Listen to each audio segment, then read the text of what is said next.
And this is our opening tip. As the losses continue to mount, are Isaiah's days in New York numbered? And what's up with Boston? The Celtics and their big three have some issues in D.C. Also, another well-oiled machine has hit a bit of a bump as well. Will the Bobcats provide the Pistons with the tune-up they need? This one went extra time. Hello, everyone, and welcome to the show. Jalen Rose is here, so is Mark Stein of ESPN.com. I'm Mark Morgan, and this is NBA Fastbreak. We begin with news out of New York that a coaching change may be on the way. The New York Daily News is reporting that Madison Square Garden chairman James Dolan recently told confidants that he's leaning toward making a coaching change before the end of the season. That would mean Isaiah Thomas would be out.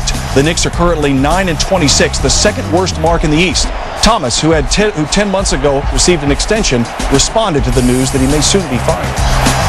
I think the fact that there hasn't been a change has let you know that, when Mr. Dolan wants to do something, he does it. And, I show up for work every day, and as I've said to you before, you're not going to find a person who's going to work harder at this than I am to try to fix it. And I'm hell-bent on fixing it, and I don't like it that we're in this situation, but we are, and I don't plan on leaving it. Now, Mark, I know you've been following this situation. What is the latest? Well, it's obviously a matter of when, not if, when you've had the results that Isaiah Thomas has had. And something else Isaiah said today, he even said, when that happens, we'll all know, referring to his firing. It is eventual, but whether you're a journalist, fellow executive, whoever it is, one of the toughest things to do in this league is trying to get a read on how James Dolan is thinking. History says he doesn't consult his confidants when he makes a decision. He loves to spring surprises on us, and it's important to remember that when Larry Brown was fired, there were reports like this for more than a month before Larry actually got launched. So if anyone can survive a little bit longer, it's Isaiah Thomas. Now, Jalen, obviously the Stephon Marbury-Isaiah Thomas relationship has been well documented, but Isaiah also has had some arguments recently with most notably Quentin Richardson, also Zach Randolph. Do you think Thomas has lost his team? It's not that he lost the respect of the team. At the end of the day, it's all about results. And frankly, he hasn't gotten it done. The team hasn't gotten it done. Since he's been GM and president, the team is 127-208. That's not a good record. Also, as a coach, they're 42-75. So when you don't get it done as a coach, then the players start questioning your decision making. They start questioning the play call. They start questioning everything from a team that's basically in last place in the Eastern Conference. Doesn't look like it has what it takes to turn it around. But yet their coach, who hasn't had that success, still gets a $24 million extension this summer. Pretty good. All right, that was just 10 months ago Isaiah Thomas received that extension. A look at the numbers shows exactly what has transpired in recent years at Madison Square Garden. The Knicks, as we said, 9-26 this season. They are on pace for the worst season in team history. It equals the worst start in team history. The 63-64 Knicks also started 9-26. The Pistons have dropped 2 of their last 3. Detroit dribbling in Charlotte on Saturday night. That was Raymond Felton sitting this one out. Bobcats dressing only 8 players. Watch Chauncey Billups getting the outlet pass here in the third quarter. Pistons up by 2. Fourth quarter now. Bobcats up by 1. Got a little ahead of myself. There's Matt Carroll. It's Matt Carroll and the foul. Bobcats by 3. Now, after Billups tied the game at 91, under a second to play, we're tied at 91. Watch Antonio McDyess. He sets the screen on Jared Dudley that springs Rip Hamilton. That's a great look, but it's no good, and we go to OT. In the extra period, Bobcats down 4. Gerald Wallace drives. And the foul. Bobcats down 95-93. Under 30 seconds left. Tayshaun Prince, offensive board to Hamilton. Nicely done. Pistons up 101-100. Now watch this sequence. Last chance for the Bobcats. Same score. Jason Richardson shoots. Emeka Okafor tips it. Then Mohamed there for the tip-in, but it's disallowed. Okafor is called for basket interference. Guys, what do you think? Take another look. Well, it actually looks like basket interference. Okafor did a good job at the end of the game trying to do what he could to win the game, but ultimately that is goaltending. Yeah, ref got that one right. That ball was going to hit the rim. So the Pistons hang on and win it. They right the ship a little bit. Billups, Hamilton, and Prince combined for 75 of Detroit's 103 points. Detroit overall has won 20 of its last 24. Second straight tough loss for the Bobcats. Charlotte also lost in double overtime to the Cavs on Friday night. The Celtics looking for their 11th straight road win, the C's in the nation's capital. There's Eddie Jordan. Boy, his squad has been terrific without Gilbert Arenas, huh? Got to be a candidate for Coach of the Year so far. In the third quarter, Caron Butler and Paul Pierce, a little battle going. Butler, jab step, pull-up jumper over Pierce. Then Pierce with the three. Then Butler, ball fake, pull-up jumper. Yep. There's two all-star small forwards playing in the backyard. A little game of one-on-one. With better lighting, I'm guessing, playing in the backyard, right? Celtics leading at 65-60 after three quarters. We go to the fourth. This one remains tight. Less than 2 minutes to go. Wizards down 2. Antonio Daniels, look at that, couple feet behind the line. Wizards up 1 after that bucket. Less than $1:10 left. Celtics down 4. Ray Allen misses the 3. Look at KG, taps it to James Posey. Pretty good look. That won't go. Wizards grab the rebound. Less than 15 seconds left. Celtics down 5, trying to make it happen again. Allen, no. Deshaun Stevenson rebound, and that is that. The Celtics have lost 2 of their last 3. Allen, Garnett, and Pierce combined for only 42, and a total of just 5 points for those 3 guys in the fourth quarter. Rajon Rondo did not play due to a back bruise he suffered Friday night against the Nets. The Wizards hit 27 of 30 free throws and outboarded the C's 49-30.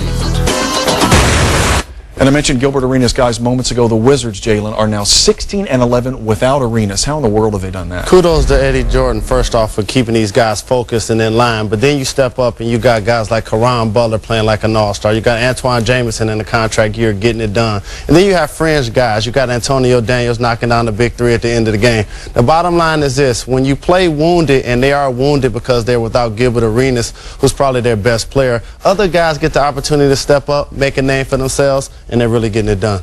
Now, Mark, I know you've spoken with some of the Wizards over the past few weeks. Do you think that we'll see Gilbert again this season? Yeah, I do, and I put that question recently to Antoine Jamison, and he's known Arenas the longest. They played together in Golden State. He shares the same opinion.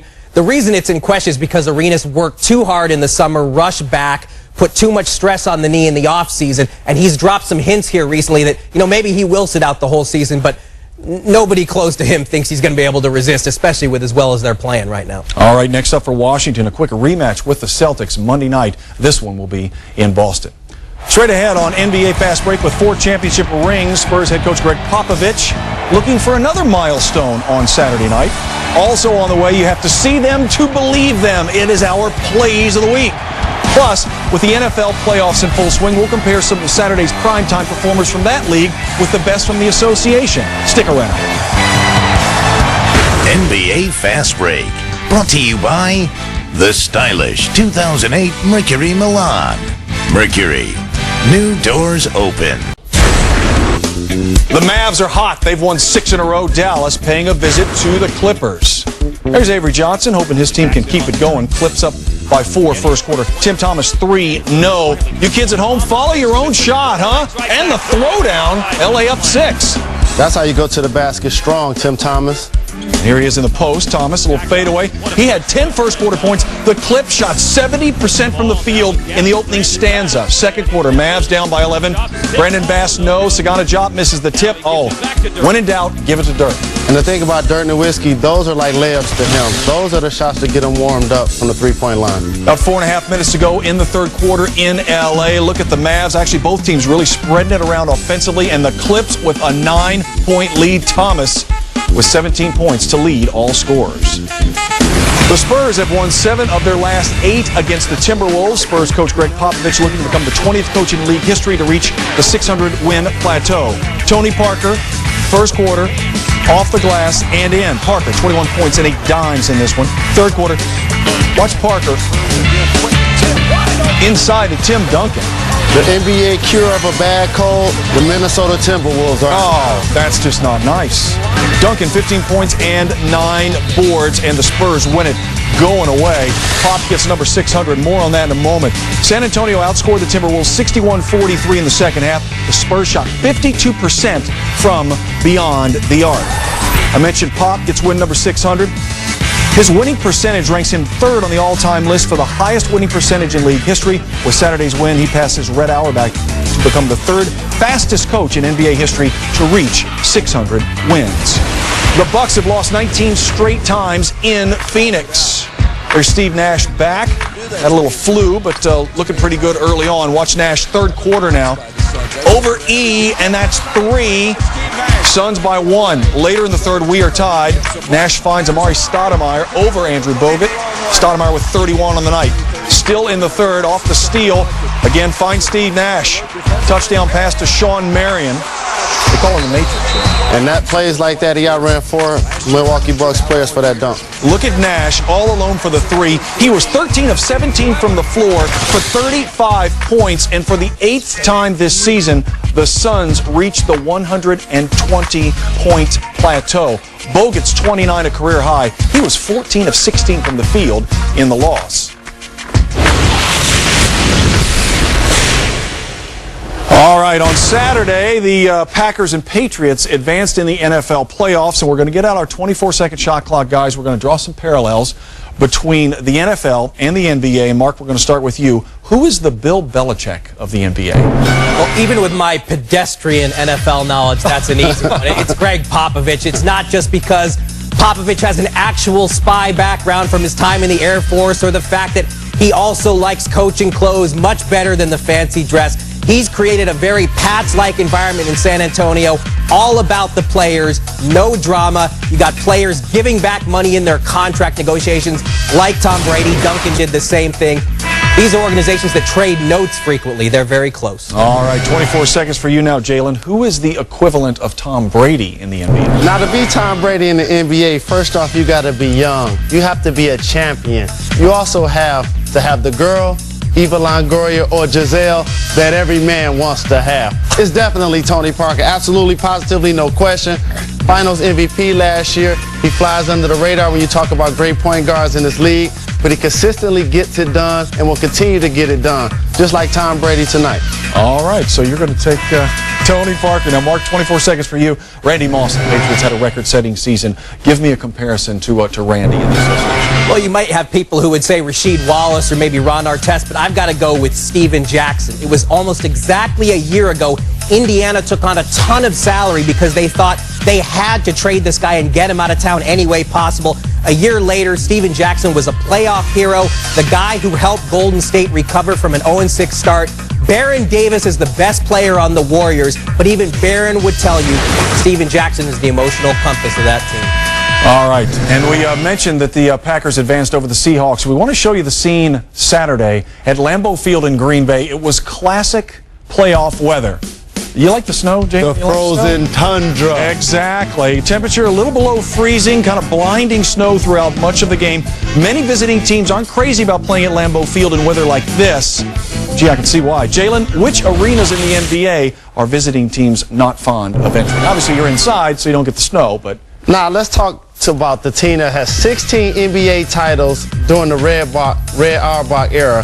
That has to be the Boston Garden. I'm talking about when you're the visiting team and you're going to play in Boston Garden, anything might crawl into your bag, from a roach to a rat. The climate is cold and chilly when you're in there trying to change clothes. It has to be the Boston Garden, hands down. All right, you also, we just saw there at the end, the Palace of Auburn. The Palace of Auburn here is my hometown Pistons. Mason, the PA announcer, he kind of changed the way people announce games and things of that nature. So you had to get that hometown plug in. Of course, Nicely I have to live there. Yeah, you do have to live there. Celtics and Pistons, by the way, have the most home wins in the East so far, with 16 and 13, respectively. Coming up, we've scoured a week's worth of action, and we've come up with a cream of the crop. Our plays of the week on the way. Plus, will trade rumors start swirling around some high-profile... Welcome back to NBA Fast Break. Dwight Howard and the Magic have dropped 4 of their last 5. Orlando visiting Salt Lake City. Watch Dwight Howard over Paul Millsap. Howard, 29 points, 15 boards. 6:48 left. Jazz up 1. Mehmet Okur, where have you been? He drains the 3 from the wing. More on him in a moment. Hedo Turkoglu with the Magic down 3. Answers, we're tied at 93. 5:01 left. Game still tied at 93. Andre Kirilenko spins inside to Carlos Boozer and the foul. Jazz go up 3. Utah hangs on to win a close one. I mentioned Okur, a season-high 29 for him. He has had 3 20-point outings in his last 5 games. Utah 15-3 in the last 18 home games. The Magic lose in consecutive road contests for the first time this season. 4 words, the human highlight film. Dominique Wilkins. Happy birthday, Neek. 48 years old on Saturday. One of the most exciting players ever to grace the association. Wilkins, a member of the Basketball Hall of Fame. And now it's time for our plays of the week, the best of the best. And here we go. Devin Harris, the crossover on Rasheed. Oh, wow. Way to get up, young fella. I'm sure that's what Rasheed said, huh? There's another look. Baron Davis somehow always finds his way into the plays of the week. Look at that. He's probably the most physical guard in the NBA. There's another look. I think he had no idea where that ball was. Dwight Howard is going to have something for Eduardo Nahara right there.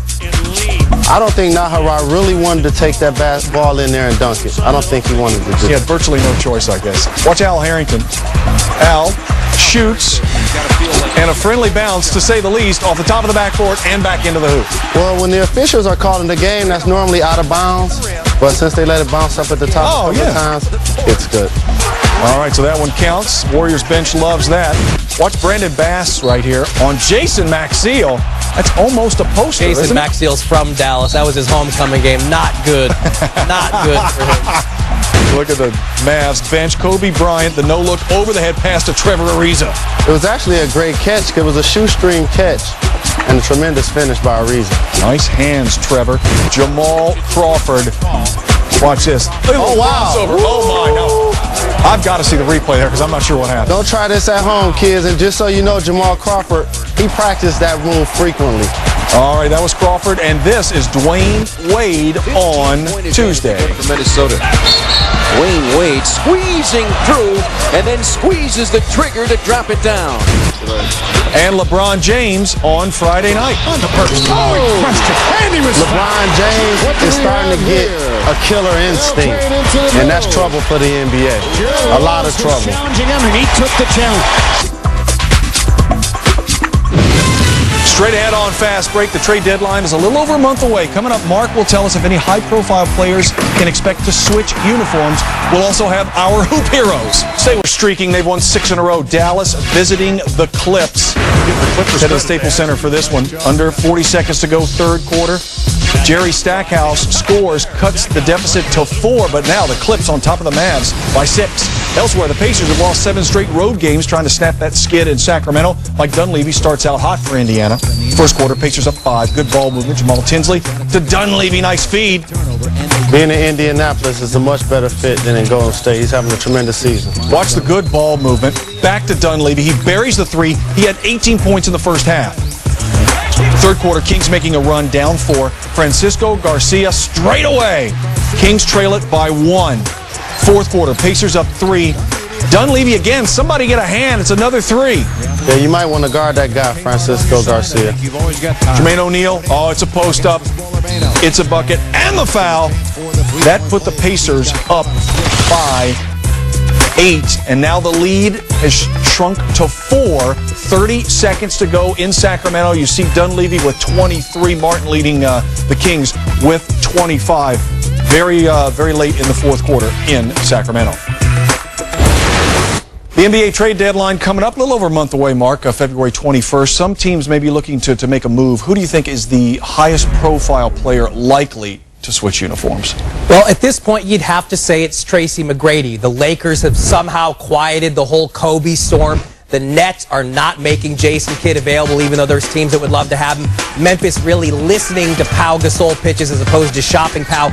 So McGrady is the guy. There's some growing frustration in Houston on all sides, management, coaching staff, locker room, even T-Mac himself. And there have been some talks between the Bulls and the Rockets. One source described it to me as exploratory. So nothing close yet. I think it's even a stretch to use the word likely at this point. We're still 6 weeks away. The urgency factor is not there, but T-Mac would be the guy. That's the guy everybody's looking at this point. All right, we'll certainly keep an eye on that. The Rockets, by the way, 7-2 without McGrady since he went down with that left knee injury. He may return to action next Saturday against the Spurs. Now it's time for our hoop heroes. Jalen, you're up.